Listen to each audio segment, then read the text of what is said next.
Good evening. Here is the world news from BGI TV, Babagbagede Imo TV. I am Morire Rebila Lawal. First are the major headlines for the world news.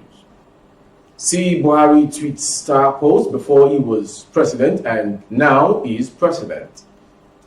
Rising subsidy will stop states from paying salaries, governors. Attack on Buhari's convoy. It's time for state police, Governor Akeredolu.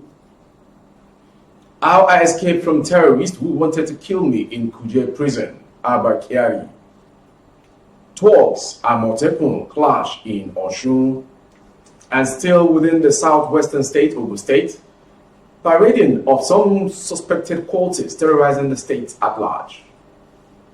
Davido's daughter, Imade, asks singer why aid Israel, DMW isn't sacked. Ekweremadu, kidney donor 21, not 15, UK court rules. And to our additional foreign story, finally, Boris Johnson resigns. And sport, Ndidi gears up for first preseason game with Leicester City. The news in detail. There are so many Twitter messages which comes before the emergence of President Muhammadu Buhari to becoming Nigeria's president and afterwards. Can our president keep us safe when we travel to any part of this country? Is alive better today than it was 6 years ago. Saddened by the attack on the Medium Security Custodial Center, Kuje, I'm disappointed with the intelligence system. How can terrorists organize, have weapons, attack a security installation and get away with it? I'm expecting a comprehensive report on this shocking incident, says those Twitter messages from the president. On subsidy, the Nigeria Governors Forum has lamented that the subsidy on petroleum products, especially premium motor spirits, petrol, has placed a huge financial burden on the states. The NGF, which is the umbrella body for the 36 governors of the Federation across party lines, made this known in a memo forwarded to the House of Representatives. The NGF, which is the umbrella of the body of 36 states in Nigeria, with a memo, is a response to the call of memorandum by the House Ad Hoc Committee on the volume of fuel consumed daily in Nigeria, which is investigating the actual amount of PMS the country consumes daily. The memo, which was signed by the head, Legislative Liaison, Peace and Security NGF, Fatima Usman Katsina, for chairman of the forum, was titled Findings on the Volume Fuel Consumed Daily in Nigeria, dated July 1st, 2022, and addressed to committee's chairman Abdul Kader Abdullahi. The governors referred to the House to the November 2021 report by its National Executive Council's Ad Hoc Committee interfacing with the Nigeria National Petroleum Corporation on the appropriate pricing of PMS in Nigeria, which was chaired by Governor of Kaduna State Nasir El-Rufai and had governors of Edo, Jigawa, Ebonyi, Akwa Ibom, and Ekiti, as well as the governor of the Central Bank of Nigeria, Minister of Finance, Budget and National Planning, Accountant General of the Federation, Group Managing Director of the NNPC, and the Permanent Secretary, NBNP. The memo partly read, although the operating environment has significantly worsened since the report was released, with NNPC now consistently reporting zero remittance to the Federation account as profit from joint venture, production, sharing contract, and miscellaneous operations, the position of the firm remains generally the same. To another story rocking the nation concerning insecurity, Governor Rotimi Akeredolu of Ondo State yesterday described the attack on President Muhammadu Buhari's convoy by bandits in Katsina State as daring, noting that the call for state police is not for self-aggrandizement but a reality of the time. He spoke in Akure while playing host to his former schoolmate at Loyola College, Ibadan, 1968-1972 set in Akure. Akeredolu lamented the security situation in the country, adding that it had gone from bad to worse.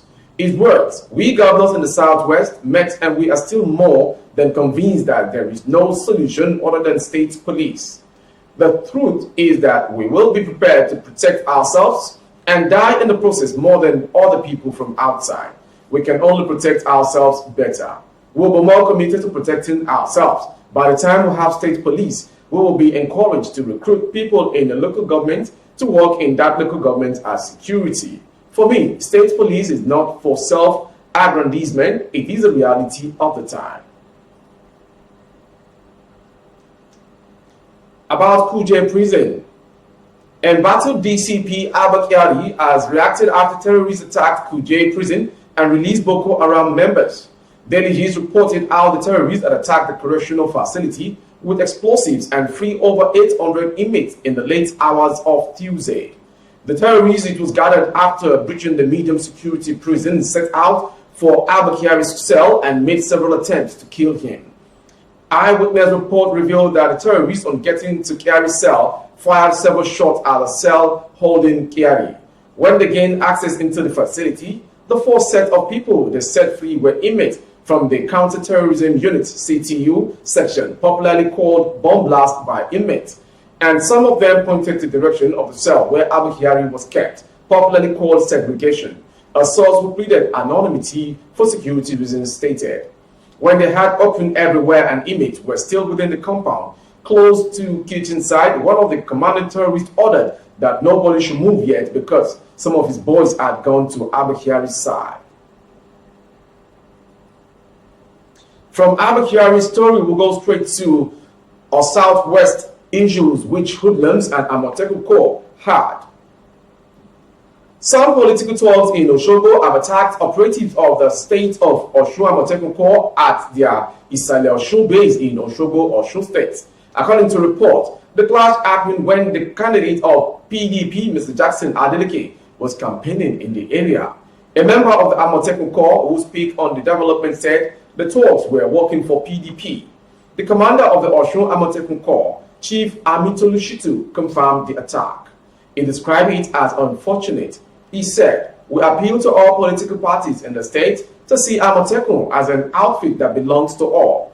Amotekun has helped PDP, APC, and other political parties without being sentimental or biased."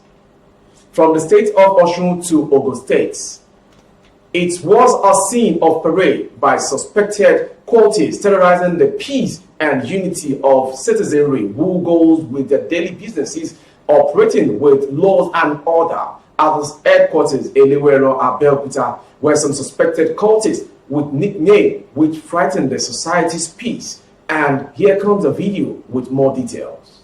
Babalola, Benga, Ajayi Shakiru, and Ogunsola Oluwaseun.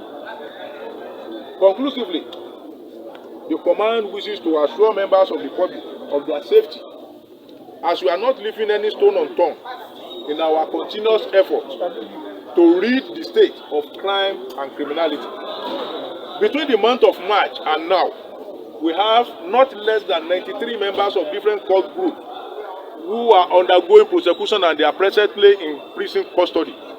And we are still not relenting in getting other members of this dreaded group out of circulation, so as to allow the law-abiding citizens to sleep with their two eyes closed.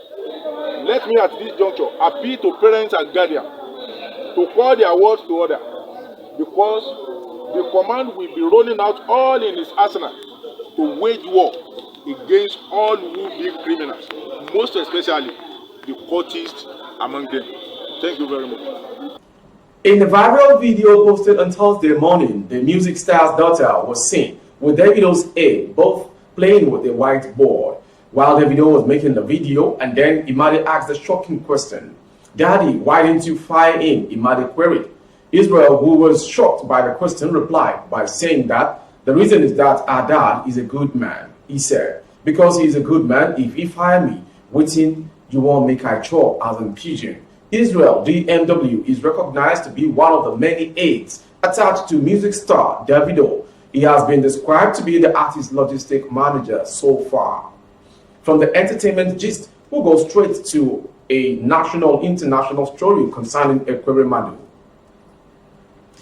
A Westminster Magistrate Court in the United Kingdom on Thursday ruled that David Nwamini Ukpo, The alleged kidney donor for the daughter of Senator Ike Ekweremadu is not 15 years old.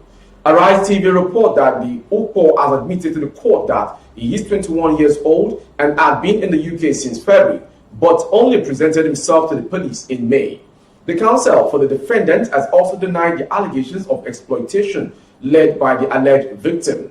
The case was adjourned till August 4, 2022. Senator Ekweremadu and his wife, Beatrice, have been remanded in custody until the next hearing. Present at the hearing were some members of the Senate and delegates from the Nigerian High Commission. Also present were former Senate Minority Leader Eyinaya Abaribe, former Senate President David Mark, former Minister of State for Education Chukwuemeka Nwajuba, and the Chairman of the Senate Committee on Foreign Affairs, Adamu Bolkanchua. Still on foreign story, the United Kingdom Prime Minister Boris Johnson has finally resigned from his position. His resignation will pave the way for a successor to replace him as British Prime Minister after dozens of his ministers quit his scandal-hit government. Following his resignation, British Foreign Secretary Liz Truss called for calmness and unity Thursday after Johnson quits as Conservative Party leader following a series of scandals and an exodus of cabinet ministers. The PM has made the right decision. The government under Boris' leadership had many achievements, delivering Brexit, vaccines, and backing Ukraine. We need calmness and unity now and to keep governing while a new leader is found. She tweeted from Bali, where she is scheduled to attend a G20 ministerial meeting on Friday. In his speech, Johnson said his resignation was clearly now the will of the parliamentary party, adding that the move will pave way for a new prime minister to come and replace him after his resignation. From that story, we'll go straight to our sports story, which ends the world news from BGI TV. Wilfred Ndidi says he is in a better shape now following a spell on the sideline due to knee injury, reports CompleteSport.com. The Nigerian international was sidelined after coping an injury in Leicester City's UEFA Europa Conference League clash against Lille in March. Ndidi did play plenty of work during the off-season, spending time in Dubai for a week of warm weather training. The midfielder only started full training with his teammate last week, Wednesday. That was the world news from BGI TV. But before we go, some major headlines which make the world news. See Buhari Twitter post before he was president and now he is president. We're also brought to you concerning rising subsidy. Rising subsidy will stop states from paying salaries, governors declare. Attack on Buhari's convoy. It's time for state police, Governor Akeredolu. How I escaped from terrorists who wanted to kill me in Kuje prison, Abba Iyari. And on a Ekweremadu story, we brought to you Ekweremadu kidney donor 21, not 15, UK court rules. And finally, sports. Ndidi gears up for first preseason game with Leicester City. Thank you for watching. For more updates on our YouTube channel, the handle is Baba Gbagede Imo TV. Kindly subscribe and click on the notification bell. Select option all to access all of our updates as it drops. On Facebook, Gbagede Imo with Alawiye Adebayo. On Instagram, Gbagede Imo _22. For other placement of your goods and services, coverage of events and function, do dial the phone number streaming on your screen for advert placements only. Thank you for watching. I am Morire Rebila Lawa. Good evening. Oh, na, na, na.